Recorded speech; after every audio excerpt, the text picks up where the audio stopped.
en attendant un train pour Patna, et à un moment donné, j'ai senti quelque chose qui tirait le bas de mon pantalon. Et en écartant un peu mes voisins et en me baissant, j'ai vu un enfant lépreux qui était à quatre pattes, ses moignons entourés de chiffons. Et cet enfant avait un petit sac sur le dos pour recueillir de l'argent, et avec sa bouche, il tirait les vêtements pour attirer l'attention. Et donc, cet enfant avait un regard extraordinaire, un sourire d'une grande luminosité. Et pour moi, ça a été une grande prise de conscience, c'est-à-dire tant de vie et de fraîcheur, finalement, dans ce corps mutilé et rampant. Et donc, de mon point de vue, c'est un grand enseignement sur la dignité, parce que, finalement, cette dignité se situe dans la possibilité qui nous est donnée de rester vivant au cœur même de l'altération. L'altération au sens étymologique, c'est-à-dire ce corps qui devient autre lorsqu'il est transformé d'une manière inéluctable par l'âge ou par la maladie. En relación a la dignidad, nos cuenta una anécdota que cita a menudo en las conferencias que da, porque le parece que para él fue una enseñanza auténtica. Fue en la India, estaba en una estación en Calcuta. Si conocéis las estaciones indias, están siempre a tope de gente. Y estaban todos apretados unos contra los otros, esperando el tren, y en un momento dado notó que algo le tiraba de la parte de abajo del pantalón. Y entonces, apartando un poco a sus vecinos y bajando, vio a un niño leproso a cuatro patas, con los muñones envueltos en trapos, y este niño llevaba una pequeña bolsa en la espalda para recoger dinero. Y con la boca estiraba de las ropas para llamar la atención. Este niño tenía una mirada y una sonrisa extraordinariamente luminosas. Y para él fue una verdadera toma de conciencia, que hubiera tanta vida y tanta frescura en ese cuerpo mutilado y rampante. Desde su punto de vista, la dignidad se sitúa entonces en la posibilidad que tenemos de permanecer vivos en el corazón mismo de la alteración. La alteración, en el sentido etimológico, es decir, ese cuerpo que se transforma en otro cuando es transformado inevitablemente por la edad o por la enfermedad. Il y a ensuite dans la souffrance une perte de notre image corporelle. Donc la maladie transforme le corps.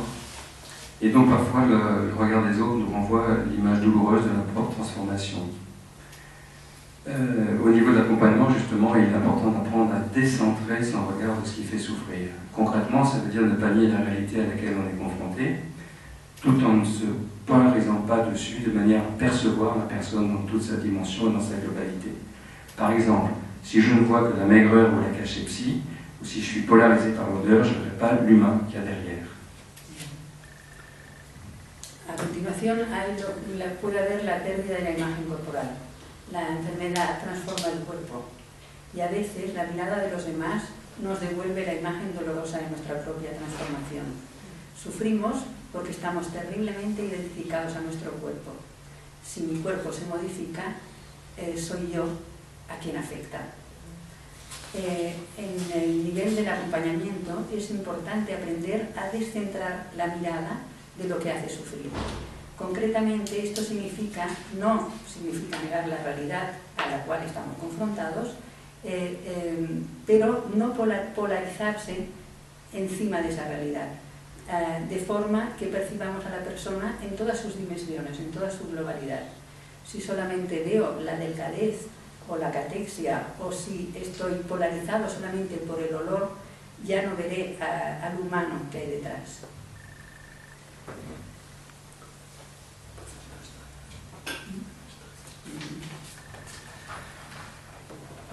Donc, en conclusion, si on peut dire que la relation thérapeutique vraie est beaucoup plus le fruit d'un état d'être que d'une situation donnée, par exemple.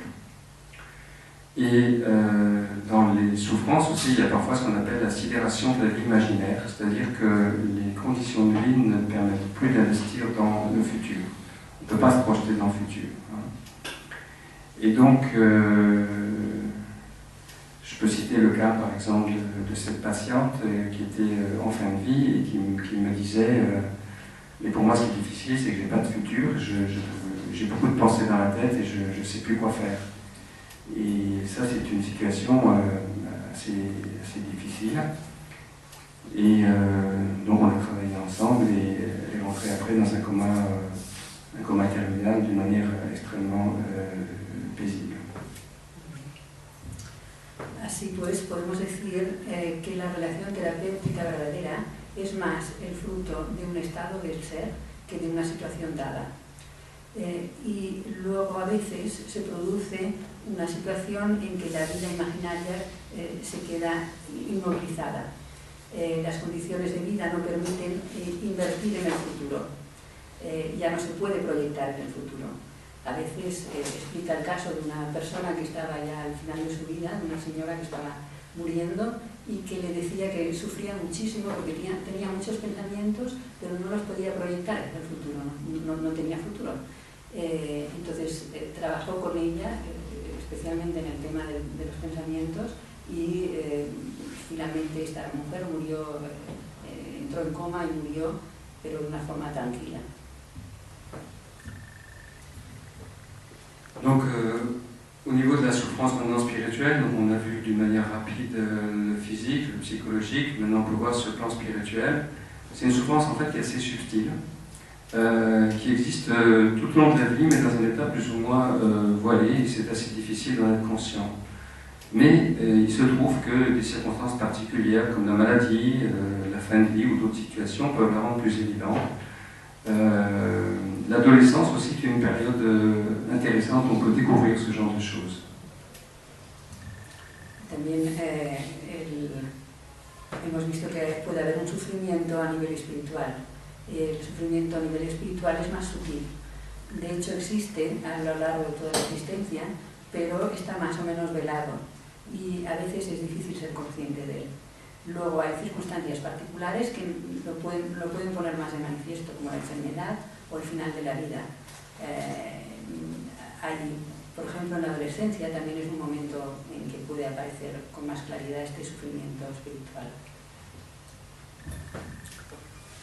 De manière paradoxale, cette souffrance elle peut aussi se révéler quand tout se passe bien dans notre vie, dans notre existence. Ça se passe de la manière suivante, c'est-à-dire eh bien, tout va bien et pourtant j'éprouve une sorte de vide existentielle.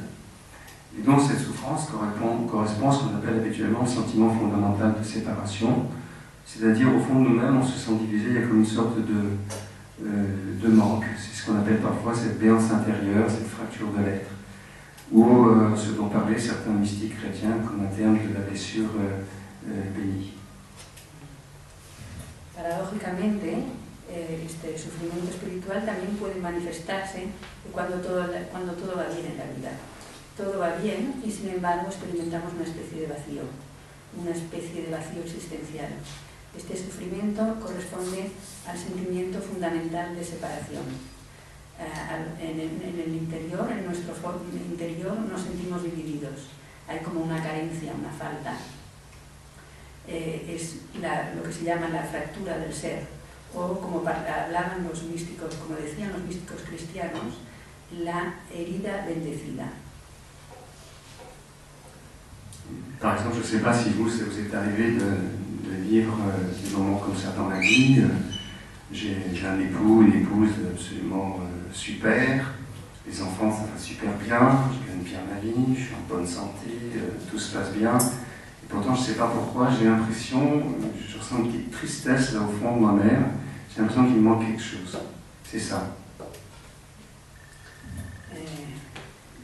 Quizás vosotros lo habéis experimentado en momentos en que todo va bien, que tenéis un marido o una mujer estupenda, vuestro trabajo os va bien, tenéis unos hijos estupendos, todo va bien y sin embargo en el fondo hay una sensación como de tristeza, una sensación como de vacío y se trata de esto. C'est pour ça d'ailleurs qu'on appelle ça la blessure bénie, dans un terme plutôt chrétien, parce qu'elle nous pousse à chercher une issue et à avancer. Et c'est aussi l'intuition que cette quête du bonheur ne peut, au bout du compte, être réalisée finalement qu'en profondeur, sur un autre plan. Et la véritable unité ne peut jamais se réaliser sur un plan physique ou psychologique, car finalement c'est de plan à partir du moment de la forme et de la séparation. On peut juste en avoir un avant-goût. En los místicos cristianos hablaban de la herida bendecida. Está bendecida porque empuja a buscar más sanidad, empuja a avanzar. Y también es la intuición de que esta búsqueda de la felicidad no puede, a fin de cuentas, realizarse si no es en profundidad, en un plano espiritual. La verdadera unidad jamás se puede realizar en un plano físico o psicológico, porque estos planos pertenecen al mundo de la forma y de la separación. Par exemple, si j'aime quelqu'un, je serre très fort dans mes bras, je vais finir par lui faire mal, trop fort. Et si j'aime une personne profondément, tôt ou tard, le conflit va surgir, parce que de toute façon, l'autre ne peut pas être notre alter ego à 100%. Et je crois que le poète Jean Cocteau, que vous connaissez sûrement, l'avait pressenti, il disait cette phrase très intéressante, il disait « Le verbe aimer est difficile à conjuguer, au passé il n'est pas simple, au présent il n'est qu'indicatif, et au futur il est toujours conditionnel. » Et c'est effectivement au-delà des 3 temps qu'il se conjugue non seulement à la perfection, mais également à l'infini. Et il faut voir que ça, dans la relation avec les patients, c'est quelque chose aussi qu'il faut arriver à comprendre por de múltiples raisons. Por ejemplo, si quiero a alguien y le abrazo demasiado fuerte en mis brazos, le voy a hacer daño. Y incluso si amo a una persona profundamente, tarde o temprano aparecerá el conflicto, porque el otro no puede ser nuestro alter ego 100%. Cree que el poeta Jean Cocteau lo había presentido esto cuando decía: el verbo amar es difícil de conjugar. En el pasado no es simple, en el presente no es más que indicativo y en el futuro es siempre condicional. Esto es efectivamente más allá de los 3 tiempos donde se conjuga no solamente la perfección, sino igualmente el infinito. Este sufrimiento íntimo, espiritual de la condición humana se tiene que tener en cuenta y se tiene que hacer algo con él.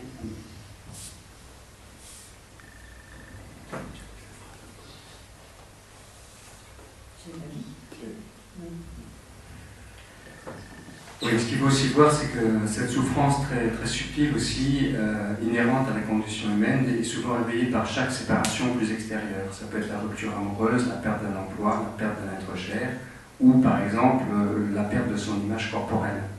Par exemple, imaginez une patiente que j'ai vue la semaine dernière, une jeune femme qui devait se marier, accident de voiture, amputation de sa jambe, et là, un état d'être, j'allais dire, en même temps, une grande question existentielle sur le sens de la vie, et justement une souffrance aussi à la fois physique, psychologique, par rapport à son image corporelle, mais aussi pour le coup, là, apparition, j'allais dire, d'une souffrance de nature plus profonde, plus spirituelle. Donc une souffrance extérieure, physique, psychologique peut intervenir comme un révélateur, j'allais dire, de cette souffrance plus profonde que nous portons en nous et dont nous n'avons pas toujours conscience. Este sufrimiento íntimo, que es inherente a la condición humana, se despierta en cada separación exterior, una ruptura amorosa, la pérdida de un empleo, la pérdida de un ser querido, etc. Y explica el ejemplo de una mujer que vio la semana pasada, precisamente, que era una joven que tenía ganas de casarse y que tuvo un accidente de coche en el que perdió una pierna. Y eso, pues claro, le alteró completamente y sufría a nivel físico, sufría a nivel psicológico por su imagen corporal, pero también se empezó a preguntar, había un sufrimiento para entender el sentido de la vida después de lo que le había pasado. Est-ce que vous avez des questions? ¿Hay preguntas? Oui. A ver si puedo, si puedo explicar. Dilo en castellano. Sí, quería primero felicitarle por el doble abordaje que ha hecho, para mí muy valiente. Por un lado, por esta descripción fantástica de lo que es el sufrimiento, pero por otro lado, por la creación de una unidad específica del sufrimiento. Vale, pues me dejas así. Y ahora sigo. te féliciter pour la description que tu as fait, c'était magnifique, et aussi par la création de l'unité de la souffrance qui vient d'établir à l'hôpital. Oui, c'est bon, c'est très, très, très gentil à vous, je vous en remercie. Mais ce qui m'a surtout beaucoup aidé, je crois, c'est cette, comment on peut dire, c'est la grande révolte, la grande colère que j'avais quand j'étais médecin aux urgences et que je voyais des enfants qui avaient été broyés dans une voiture. Je faisais pas mal de traumatologie routière. Et ça m'a amené à une recherche extrêmement profonde sur le sens de la vie, la question de la souffrance. Et finalement, ce sont tous ces patients qui m'ont aidé à grandir. C'est eux qu'il faut remercier. Sí, espera un momento, el contexto te da las gracias, pero dice que sobre todo lo que le ha ocurrido a él es que trabajando en urgencias pues se encontraba con situaciones como por ejemplo niños atropellados, etcétera, que le crearon una gran revolución interior preguntándose precisamente por el sentido de la vida, y eso era antes de una curva. Sí, es que en la sanidad española, de una forma práctica, los profesionales sanitarios disponemos aproximadamente de 5 minutos o 10 minutos por paciente. Sigo. Les soignants disposent de 5-10 minutes pour une personne qui... Creo entender, sería maravilloso crear una unidad específica del sufrimiento en cada centro de atención primaria, no solo a nivel hospitalario, sino del centro de atención primaria. Y mi pregunta entonces sería, ¿podríamos hacer una formación específica para estos profesionales que tendrían una unidad, que crearían estas unidades de atención al sufrimiento? No sé si me explica. Non, j'ai pas compris. Un petit peu, mais pas tout. Mais... Elle dit que je crois que serait très très bien de faire dans chaque, non seulement dans l'hôpital, mais aussi dans, je ne sais pas comment on dit en français, l'attention primaire. Les centres qui reçoivent les gens immédiatement avant de... Oui, je comprends. Oui. Et qui puissent avoir là des équipes. Oui. Ceci dit, il y a une chose quand même qui est très importante déjà, ce qu'il faut voir, c'est que par exemple dans les services de chirurgie ou de travail, on est aussi parfois confronté au manque de personnel. Mais ce qui est très important de voir, c'est, encore une fois, c'est essentiel, c'est plus que la quantité de temps à consacrer, c'est la qualité du temps à consacrer. Dice, bueno, en primer lugar dice que en el servicio de cirugía donde él trabaja, que también tienen problemas de personal y problemas de tiempo, y que cree que más importante que la cantidad de tiempo es la calidad del tiempo. Et puis aussi que si on peut avoir ces équipes, s'il y a une formation pour...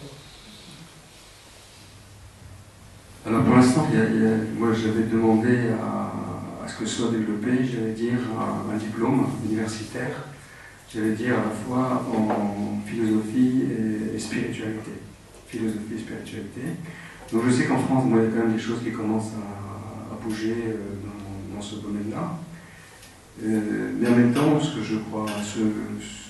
quoi je crois beaucoup, c'est la qualité des échanges. Par exemple, les chirurgiens avec qui je travaille, on a des échanges entre nous, et tous, pour la plupart, nous essayons de développer une profonde humanité. Et comme je disais, les patients qui viennent, souvent nous disent, mais ici on sent que c'est pas pareil. Et pourtant, qu'est-ce qui se passe? C'est simplement que nous avons une communication, nous avons le sens du travail de l'équipe, du respect de la personne, de la bonté pour la personne, et on essaie de travailler dans ce sens, dans le sens simplement d'une profonde humanité, c'est-à-dire d'une compréhension profonde de l'humain, quelque part, et que le soin va toucher. Il y a donc des interactions très importantes.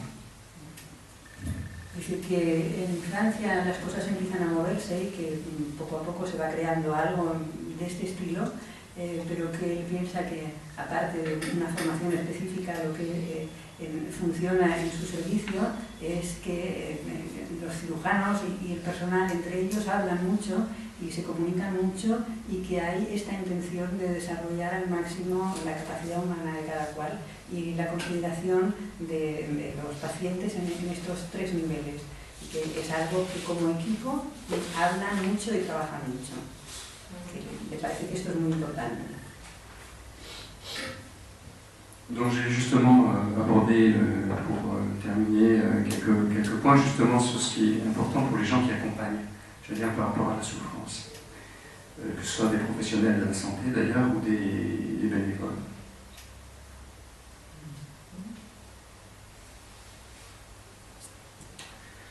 La première chose, c'est qu'il faut avoir une certaine réflexion, une interrogation sur sa ou ses motivations lorsqu'on souhaite s'approcher de ceux qui sont malades, de ceux qui meurent ou des gens qui souffrent.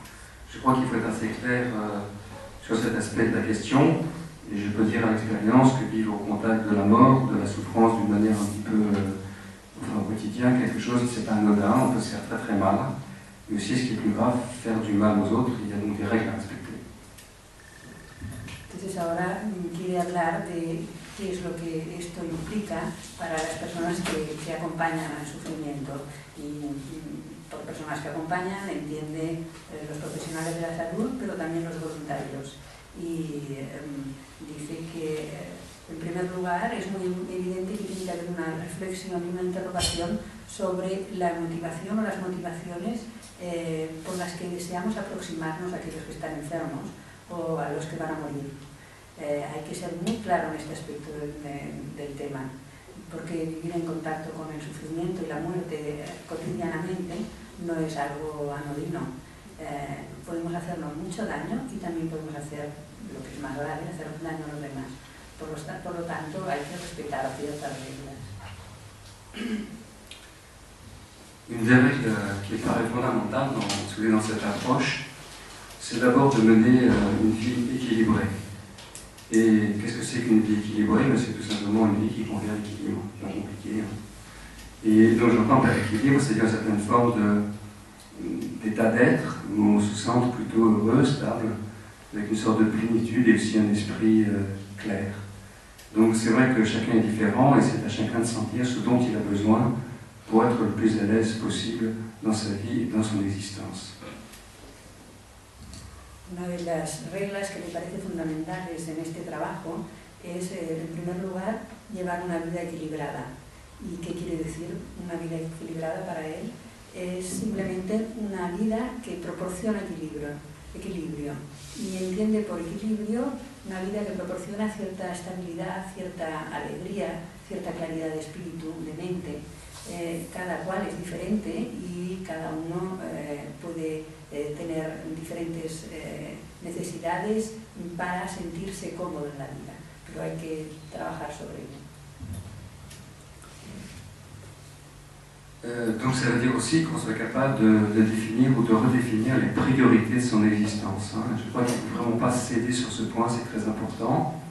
Ça demande du courage car ça nécessite de vivre en fonction de son ressenti et je dirais même de sa résonance intime avec le monde en respectant la société dans laquelle on vit, mais sans pour autant accepter ses pressions et parfois ses conditionnements névrotiques. Esto implica que seamos capaces de definir o de redefinir las prioridades de nuestra existencia. Y no hay que ceder en este punto. Y esto requiere valentía, porque requiere que vivamos en función de lo que experimentamos.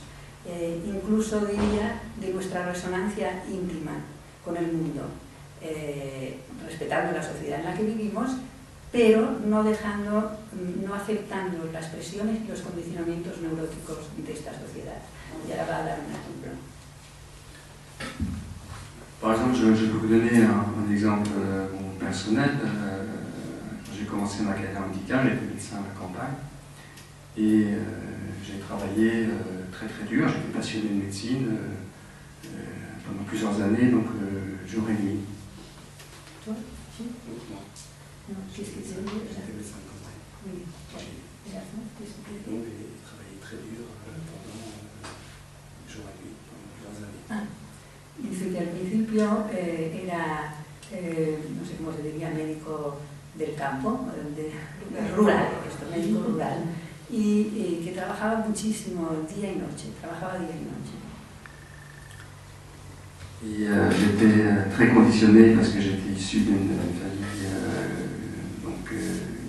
médicale. Et au bout d'un moment, mon corps a lâché et je suis tombé très gravement malade.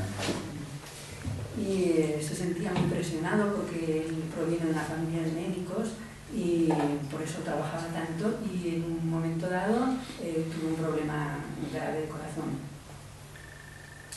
Et j'ai réussi à m'en sortir et à partir de ce moment-là, je me suis dit mais je vais vraiment faire la médecine que j'ai envie de faire et je vais fonctionner dans la vie comme j'ai envie de fonctionner.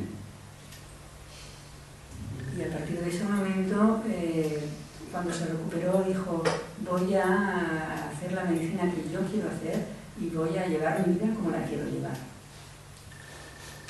Et donc j'ai repris une fonction hospitalière afin d'avoir plus de temps, plus de réflexion et de créer véritablement ce que j'avais envie de faire. Y entonces cuando empezó a trabajar en el hospital, reflexionó y estuvo más atento a darse cuenta de qué era realmente lo que quería hacer. Alors on peut aussi citer cette phrase d'une personne qui s'appelle Pierre Legendre, et vous pouvez comprendre, il dit la comptabilité ne nous dit pas pourquoi l'homme est rempli de nostalgie lorsqu'il voit l'effigie du soleil couchant. Ce que je veux dire par là, c'est que si la vision d'un coucher de soleil a beaucoup plus d'importance en matière d'équilibre que la comptabilité, sans pour autant renier la comptabilité, alors il faudra savoir défendre votre point de vue, et ça demande parfois de vivre à contre-courant et une grande confiance dans la vie, et ça je peux vraiment témoigner. Entonces hay una frase de un señor que se llama Pierre Legendre para explicar un poco esto y dice, la contabilidad no nos dice por qué al ser humano se llena de nostalgia cuando ve la puesta de sol.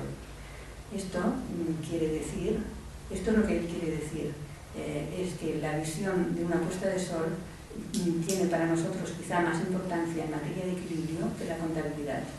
Entonces es necesario saber defender este punto de vista. Y esto a veces requiere vivir contracorriente y tener una gran confianza en la vida. Y esto es su testimonio personal. Ensuite, ce qu'il faut savoir, c'est le niveau de votre engagement, de notre engagement, dans le sens de qu'est-ce que je suis prêt à donner de moi-même pour mieux aider l'autre. C'est-à-dire aussi quelle est la profondeur de ma remise en question, parce que souvent on ne peut pas comprendre chez l'autre ce qu'on va éluder chez soi. Et donc il faut savoir qu'il y a ainsi différents niveaux d'engagement possibles, et finalement c'est très très bien comme ça. Par exemple, un médecin peut être très compétent dans le traitement de la douleur, des symptômes cliniques, d'un point de vue chirurgical par exemple, ce qui est déjà très précieux, extraordinaire, et aussi avouer tout simplement son incompétence ou ses difficultés sur le plan humain et relationnel. Donc la situation ainsi elle mérite d'être claire, de cette manière on sait sur qui on peut compter, quand, pourquoi, et c'est le fondement même d'une bonne équipe. Luego también hay que saber cuál es el nivel de nuestro compromiso, en el sentido en que qué es lo que estoy dispuesto a dar de mí misma para ayudar a los demás. Cuál es la profundidad de mi puesta en cuestión. A menudo no podemos comprender al otro, no podemos entender en el otro lo que eludimos o lo que evitamos en nosotros mismos. Así que es necesario saber que hay diferentes niveles de compromiso posible y está bien que sea así. Por ejemplo, un médico puede ser muy competente en el tratamiento del dolor y de los síntomas clínicos o desde un punto de vista quirúrgico, y lo que es muy precioso. Y sin embargo, admitir su incompetencia o sus dificultades en el plano humano y relacional. La situación, es necesario que la situación esté clara de esta forma y que sepamos con qué podemos contar, cuándo y por qué. Esta es la base del funcionamiento de un buen equipo.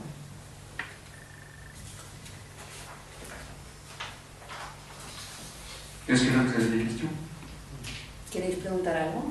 Yo quería preguntar, ¿cómo lo que es el manejo del sufrimiento se hace desde un abordaje multidisciplinar? Si él ha hecho como formaciones o ha hecho alguna intervención para que todos los profesionales que atienden a esa persona tengan el mismo lenguaje y el mismo manejo a la hora de atender a ese paciente, ¿no?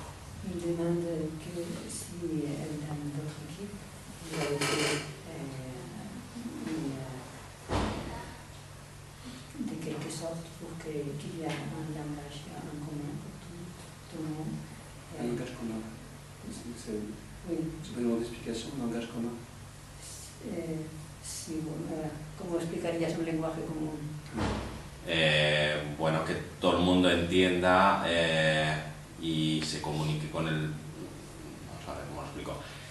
Como que todo el mundo tenga el conocimiento o la integración en el mismo, de que la persona se tiene que tratar desde todas las esferas del ser humano, ¿no? Y que luego en su atención eso sea toda igual, ¿no? En todos los profesionales, no solamente en un grupo o en otro. La misma forma de trabajar. Sí. Demande si tu as fait une formation pour les gens qui apprennent à avoir la relation avec les patients de cette sorte. Je l'abordais quand je faisais ces premières formations que j'ai installées à l'assistance publique sur le soignant face à la souffrance, la douleur et la mort. Et donc c'est les formations que j'ai faites, et j'ai fait pas mal de formations pour les bénévoles, j'allais dire, qui travaillent en soins palliatifs. Mais ça, c'est une formation que tu as donnée et que tu as reçue? Non, moi j'en ai pas reçu, je me suis formé par moi-même. La seule formation que j'ai eue et qui a été importante pour moi aussi, c'est ce diplôme en cancéro-psychosociologie, parce que les gens étaient très très compétents, et c'est la formation que j'ai reçue sur le terrain quand j'ai fait ce stage à l'unité de soins palliatifs, où il y avait vraiment cette compétence médicale très importante, du soin très important, et ce savoir-être sur le plan profondément humain. Pour moi, ça a été un exemple qui m'a motivé. Mais pour l'instant, il n'y a pas encore vraiment de formation entre guillemets officialisée, mais je pense que c'est quelque chose qui est en cours. Maintenant, je suis un vieil homme, voilà, donc je vais prendre le relais, à se passer aux autres, mais je veux dire, il y a ça. Après, ce qui est très important, par contre, là où je vais essayer de travailler plus, c'est sur développer la qualité de présence. Peut-être de développer quelque chose par rapport à ça. Et tu as travaillé avec l'équipe, parce que je crois qu'ils ont fait la même question. S'il y a une formation sur ça, tu as Non, avec l'équipe, il n'y a pas eu de formation d'équipe, mais ce qui s'est passé de manière naturelle, c'est qu'il y a une convergence, c'est-à-dire de motivation et d'état d'être au sein même de l'équipe. C'est quelque chose qui se fait d'une manière naturelle. ¿Has entendido? Sí. Que no ha habido una formación específica con el equipo. Lo que sí ha habido ha sido una convergencia natural de motivaciones que les ha llevado a trabajar de una forma. Les grandes valeurs qui nous ont permis de fonctionner ensemble sont des valeurs profondément humaines, c'est-à-dire la patience vis-à-vis des uns des autres, le respect pour le travail de chacun, la grande communication entre nous, l'ouverture d'esprit, le soutien quand il y en a un qui était plus fatigué, etc. Vraiment, c'est cette notion de, je veux dire, l'équipe, et l'équipe, c'est extraordinaire quand ça fonctionne. Así que los valores que han sostenido esta forma de trabajo y este equipo son valores que tienen que ver con la paciencia de unos con otros, con la pasión, ¿sí? Passion, c'est-à-dire le soutien aussi réciproque. Sí, el apoyo mutuo de unos con otros, el respeto de unos por otros. Estos son... Et l'admiration pour le travail des uns et des autres. Y la admiración por el trabajo de unos y otros.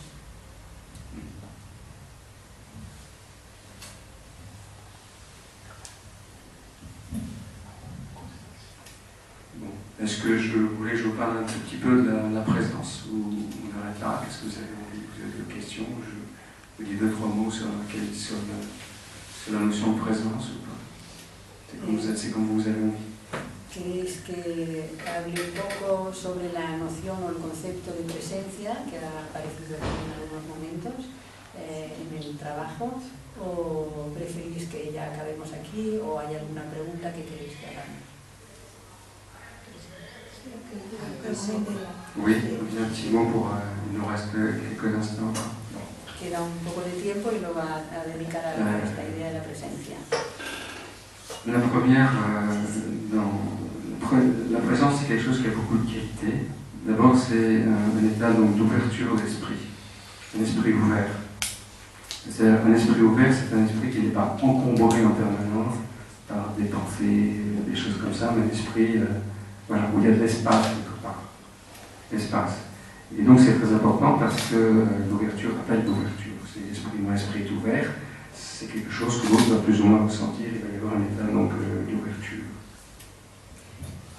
La presencia, esta cualidad de presencia tiene muchas cualidades.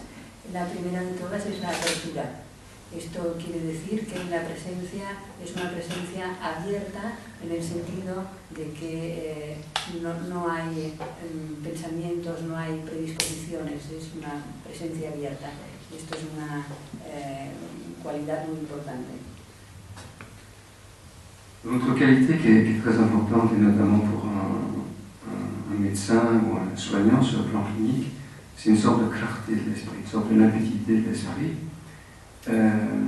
qui fait que, d'une part, on ressent mieux ce qui se passe chez la personne qui est en face de soi, et on détecte aussi plus facilement ces mécanismes intérieurs de projection, de ce qu'on appelle aussi en psychologie, mécanismes de transfert, contre-transfert,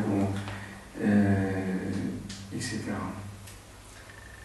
Otra cualidad de la presencia importante es la claridad. La claridad en relación a la persona que tenemos delante, pero también en relación a nuestros propios mecanismos de defensa, nuestras propias proyecciones, lo que se llama la transferencia en psicoanálisis.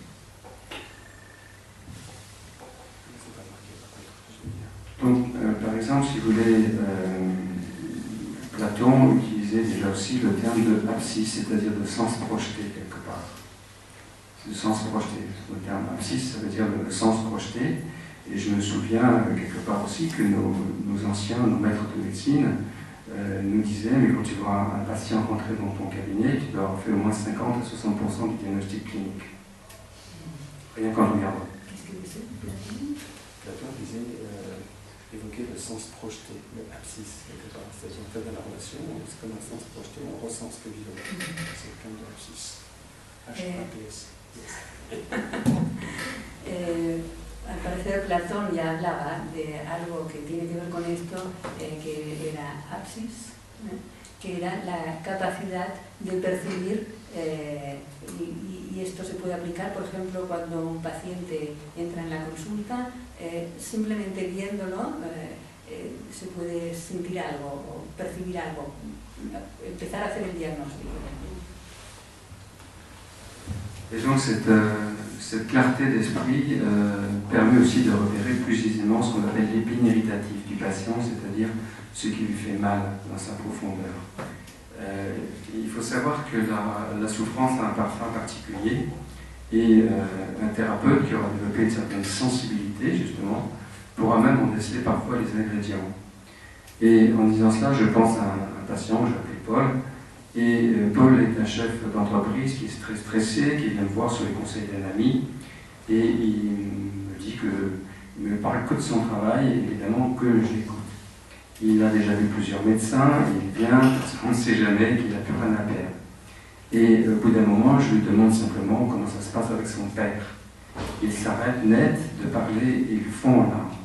Eh bien, le manque d'amour paternel était l'ingrédient de base de son parfum de souffrance. C'est ce que j'entends par épine irritative. Hay que saber, esta claridad, hay que pensar que esta claridad permite también darse cuenta con más facilidad de lo que llama la espina irritante de un paciente. Es aquello que le hiere en profundidad.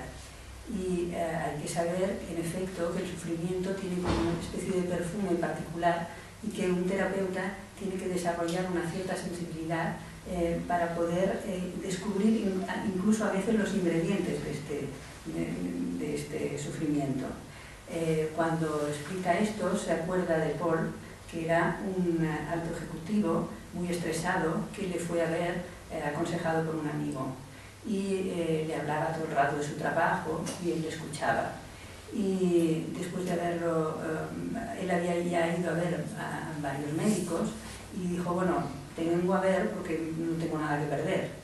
Y al cabo de un rato le preguntó simplemente cómo le iba con su padre.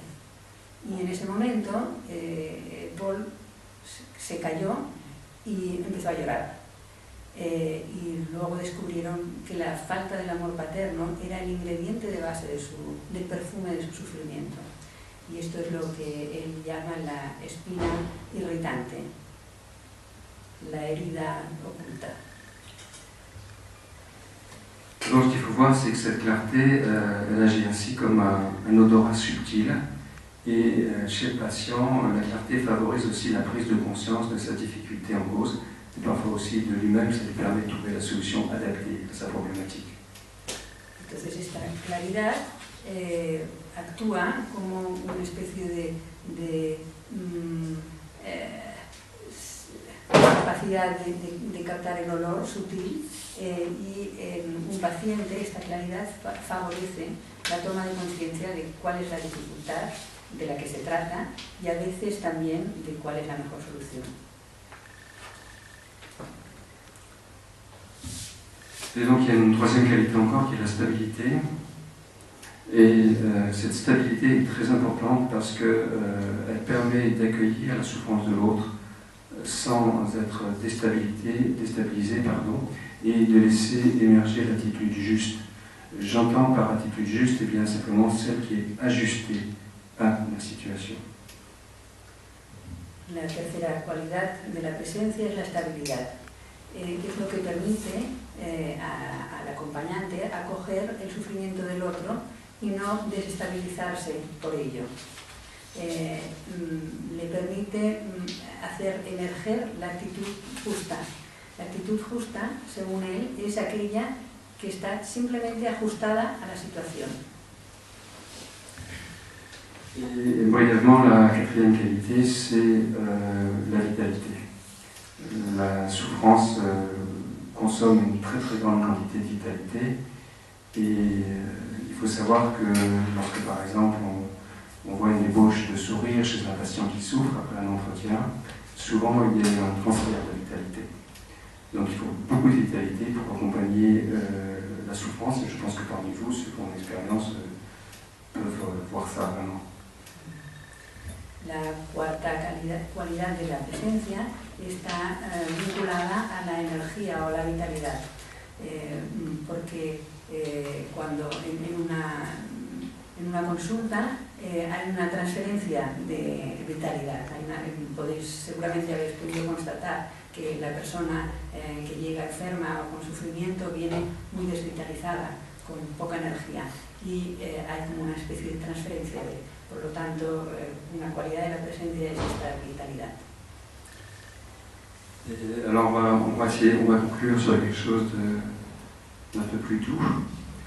Donc pour moi ce qui est vraiment important, si j'avais une conclusion à donner aujourd'hui, après toutes ces années de pratique, j'ai à dire, auprès de patients en souffrance, moi il me reste plus de 2 ans à faire pour la retraite, je dirais ça. Je dirais d'abord en conclusion, vivre le plus harmonieusement possible la souffrance au quotidien avec les malades, c'est vrai, c'est un équilibre qui est extrêmement périlleux. Ça veut dire que c'est un peu comme de marcher sur le fil du rasoir, on peut vite tomber dans le précipice de la dépression la plus sombre. Et comme le dit le poète, dans ce monde, il faut apprendre à marcher sur le toit de l'enfer en regardant les fleurs. D'où l'importance d'être au cœur de la souffrance tout en maintenant sa joie de vivre y esa capacidad a s'émerveiller. Entonces, como conclusión de todos sus años de experiencia y un poco de todo lo que ha dicho, quiere decir que vivir de la forma armoniosamente o de la forma más armoniosa posible el sufrimiento en la vida cotidiana con los enfermos es un equilibrio, requiere un equilibrio muy peligroso. Es un poco como caminar sobre el filo de la navaja. Podemos caer en el precipicio de la depresión más oscura. Como dice el poeta, en este mundo es necesario aprender a caminar sobre el techo del infierno mirando las flores. De ello la importancia de estar en el corazón del sufrimiento, manteniendo siempre la alegría de vivir y la capacidad de maravillarse. Donc, cultiver la joie, conserver la capacité d'émerveillement, c'est vrai que dans ce travail, c'est un défi de chaque jour. Mais je crois que c'est à ce prix qu'on peut le faire le plus efficacement possible, tout en se respectant et en rendant hommage et en rendant grâce aussi à la vie. Et c'est aussi s'ouvrir ainsi à ce que j'appelle la vraie liberté, celle de la vie justement. C'est-à-dire qu'on se rapproche alors de cet instant où il est possible de percevoir chaque acte, chaque pensée, chaque sentiment comme un écho, une douce vibration du silence. Et c'est à ce niveau-là que le soin, à mon avis, est le plus profond et le plus efficace. Así que cultivar la alegría y conservar la capacidad de maravillarse es un desafío de cada día en este trabajo de acompañar el sufrimiento. Pero creer que es el precio, este precio podemos hacerlo más eficaz posible, respetando y rendiendo homenaje a la vida. También es abrirnos a la verdadera libertad, a la libertad de la vida. Entonces nos acercaremos al instante en el que es posible percibir cada acción, cada pensamiento, cada sentimiento como un eco del silencio. A este nivel, la cura es más profunda y más eficaz. Es lo más profundo y más eficaz posible.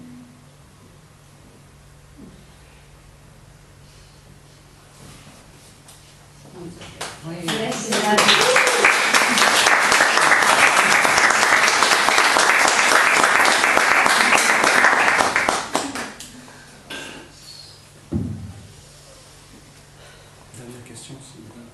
Si queréis preguntar algo. Está muy claro. Falta llevarlo. Yo realmente tengo que hacer un esfuerzo para poder imaginarlo y aplicarlo a nuestra vida con hospital. Me cuesta muchísimo imaginármelo, o sea, imaginármelo. Se puede funcionar así, ¿no? Sí. Yo creo que cada vez nos estamos despersonalizando más. Cada vez, yo creo que a nivel de especialista sobre todo, ¿no? Uno ya no es la persona, es el brazo que se te ha roto. O sea, ya solamente ves fuera como... de la persona. Sí. Era la persona de forma integral. Es bueno. Ils disent qu'elle va faire un gros effort pour penser que ça c'est possible dans sa pratique quotidienne dans l'hôpital, parce que la tendance est toujours plus de voir seulement les bras cassés et pas de la. En fait, je pense qu'il faut avoir aucun doute sur votre capacité à développer ce genre de choses. Dice que cree que no tienes que tener absolutamente ninguna duda de tu capacidad de desarrollar este tipo de forma de trabajo.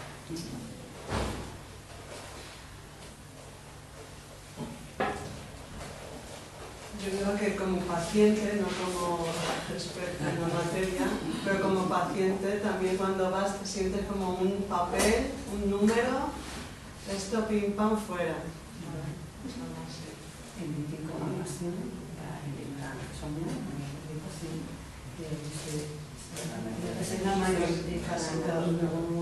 Uno a lo mejor se sabe.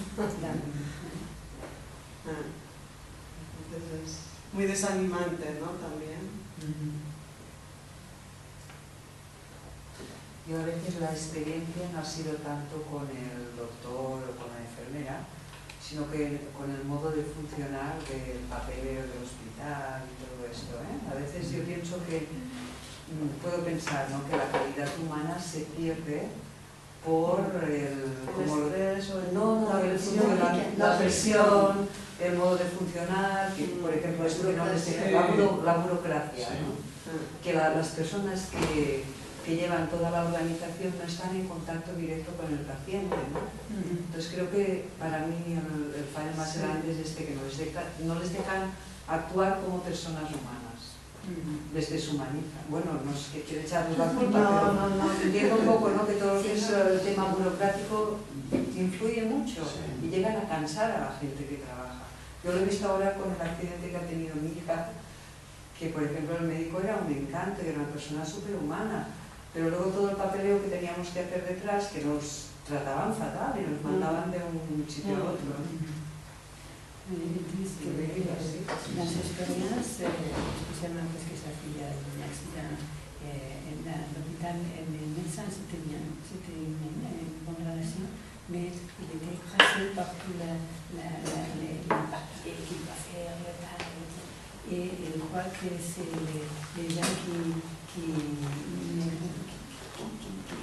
les chefs qui n'ont pas une relation directe avec les souffrances des patients, qui organisent des choses de telle façon que les médecins sont comme écrasés pour tout ça. Par rapport à ça, je dirais qu'il faut être... moi aussi, quand j'ai commencé donc, à l'hôpital, je veux dire, comment expliquer, je suis resté extrêmement discret et patient. Il faut beaucoup de patience et surtout essayer autant qu'on puisse de faire son travail dans ce sens-là. Et après, il va y avoir un certain retour, c'est-à-dire que tout d'un coup, les gens vont se dire, mais tiens, finalement, il y a quelque chose d'assez positif qui se passe, etc. Donc voilà, on n'essaie pas de tout changer d'un coup, etc. On est patient, on fait son travail comme on estime devoir le faire d'une manière correcte, en développant justement ses qualités. Et après, il y a une espèce de retour qui va se faire, d'une manière ou d'une autre. Disons, c'est communicatif quelque part.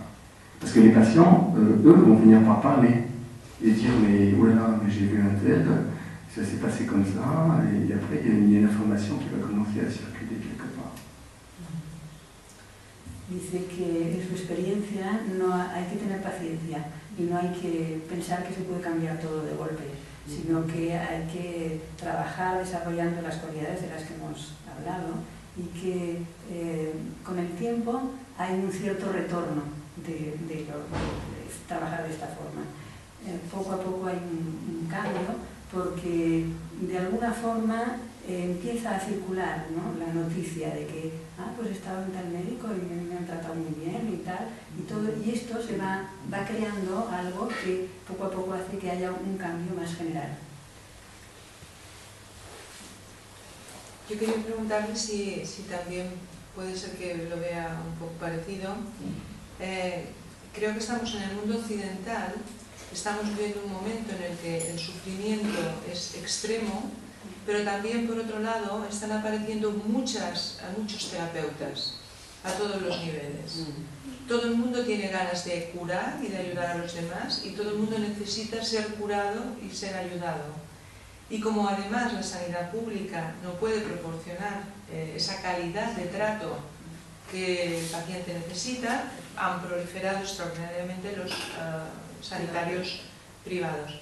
Pero bueno, la pregunta es si realmente este exceso de enfermedad, de sufrimiento, sentido, y por otro lado esta necesidad de ayudar a los demás que muestra nuestra sociedad con tanto auge de terapeutas. ¿Y qué le preguntas? Si él cree que esto es así, que es así o tiene otra explicación. Él dice que siempre que la souffrance c'est beaucoup plus vraiment que dans la santé, la seguridad social,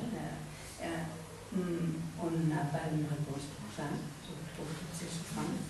Et c'est pour ça qu'il y a proliféré beaucoup de thérapeutes différents qui ont besoin d'aider et de toutes ces souffrances. ¿Cuál era la pregunta entonces? La pregunta es si él cree también que en Occidente estamos asistiendo a un incremento del sufrimiento y por otro lado también a un incremento de las ganas de ayudar como terapeuta. Tu crois que dans l'Occident, la souffrance est beaucoup plus grande et qu'il y a beaucoup de monde, beaucoup plus de monde aussi, qui veut guérir les autres.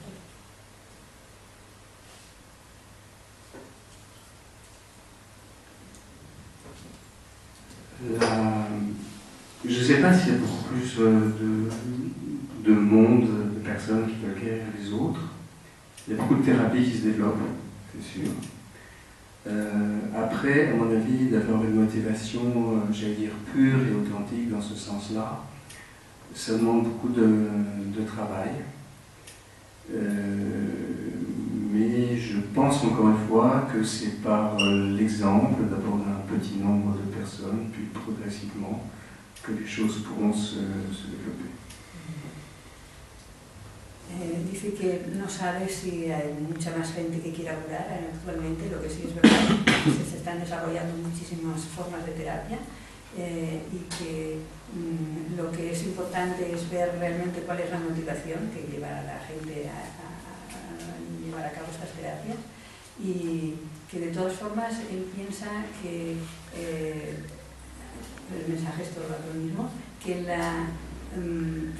que trabajando de esta forma, como ellos trabajan, poco a poco esto tiene unos efectos.